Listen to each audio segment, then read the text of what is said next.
Bismillahirrahmanirrahim. Assalamualaikum warahmatullahi wabarakatuh. Waalaikumsalam warahmatullahi wabarakatuh. Alhamdulillahirrabbilalamin. Allahumma sholli ala Muhammad wa ala ali Muhammad. Kali ini kita akan membahas tentang rasa takut.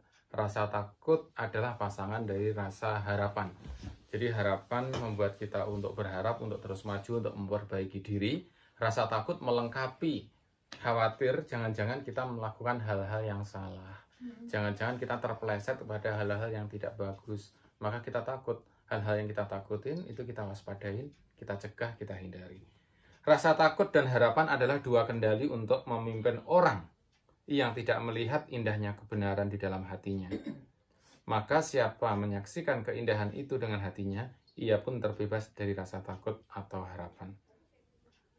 Al-Wasiti berkata, rasa takut itu merupakan tabir antara Allah dan hamba.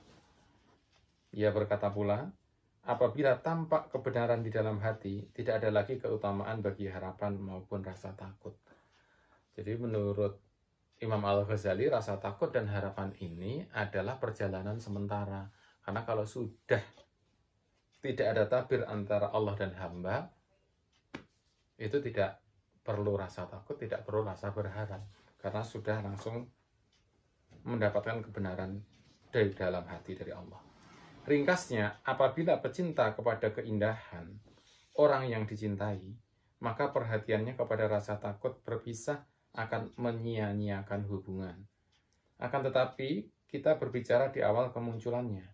Di sini kami katakan bahwa obat dengan mendatangkan rasa takut adalah memeriksa dan merenungkan ayat-ayat tentang kerasnya siksaan dan hisab, serta kabar-kabar yang ada tentang hal itu. Jadi, kalau sudah dekat sama Allah, kalau sudah selalu zikir ingat sama Allah, rasa takut tidak begitu penting. Tapi karena kita untuk memulai perjalanan, justru rasa takut ini penting karena untuk membuat kita waspada. Takut siksaan akan Allah, takut akan kegagalan perjalanan. Ia pun merenungkan pula keadaan dirinya dibanding keagungan Allah dan kebesarannya. Ia merenungkan pula perkataan Allah Ta'ala, mereka ini di surga dan aku tidak peduli. Hendaklah ia mengetahui bahwa dengan kejahatannya dan meninggalkan perintah-perintah Allah serta melakukan larangan-larangannya, maka ia pun patut mendapat hukuman yang pedih. Seandainya Allah Ta'ala membinasakan seluruh alam, maka dia pun tidak peduli. Orang yang malang ini telah melakukan kejahatan dan dosa-dosa, maka ia lebih patut merasa takut, karena jika Allah membinasakannya, maka dia tidak peduli dengannya. Jadi orang yang berdosa ini harus takut. Jadi sewaktu-waktu Allah menghancurkan, membinasakan, dan bahkan di hari akhirat bisa terperosok dalam neraka. Betapa tidak? Sedangkan pemimpin para rasul bersabda, aku adalah orang yang paling tahu tentang Allah dan paling takut kepada Allah di antara kamu.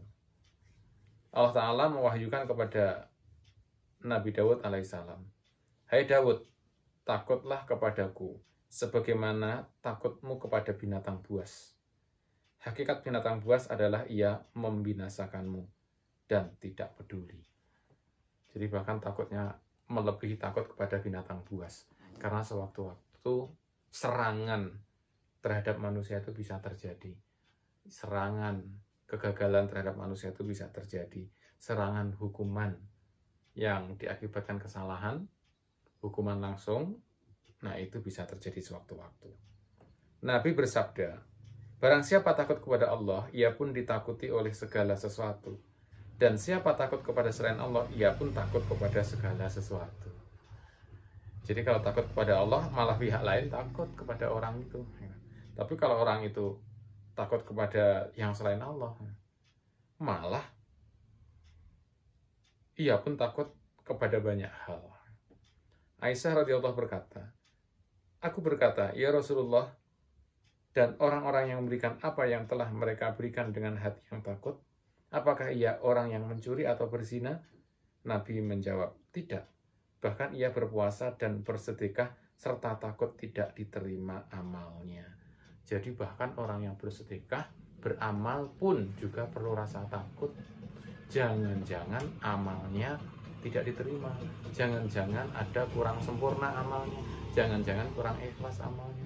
Sehingga ketika kita beramal pun juga harus tetap hati-hati, tetap waspada dengan meningkatkan keikhlasan, dengan meningkatkan kesempurnaan beramal, dengan meningkatkan kualitas amal kita.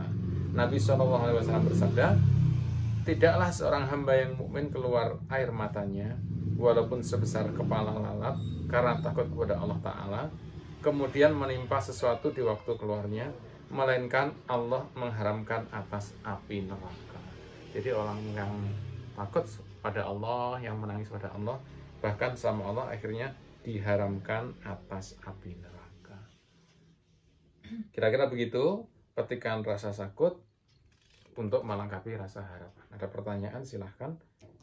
Untuk kajian berikutnya akan membahas nanti keadaan para nabi dalam rasa takut, kemudian juga akan dilanjutkan dengan banyak kisah-kisah di sini.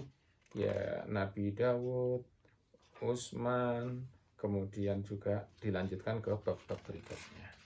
Alhamdulillahirrabbilalamin. Wassalamualaikum warahmatullahi wabarakatuh. Waalaikumsalam warahmatullahi wabarakatuh.